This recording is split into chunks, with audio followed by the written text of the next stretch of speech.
Hello, good morning. Yesterday I'm not able to upload the video due to I am traveling. I already informed. So just we will see yesterday what is the update. So disclaimer one and disclaimer two, just read it. And common mistake, just read it. And now what happening is like we are taking the high risk for the second day.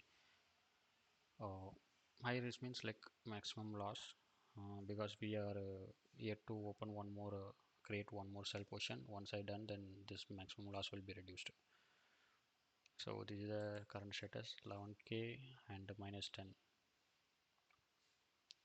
So here if you see only one sell option, two buy option is open, others are all closed. So we need to create one more sell, so that we will do it today or tomorrow. And this is the gold we bought it with the profit which we booked on the first day, and one more second profit also there, that also we need to add it, so that yet to do.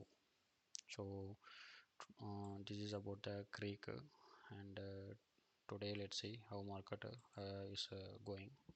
As of now it's around trading around 24,354. We'll see, and today or tomorrow I will create that sell position again, so that we will get the maximum profit. Thank you. I will give the second another update on today evening for 6th November.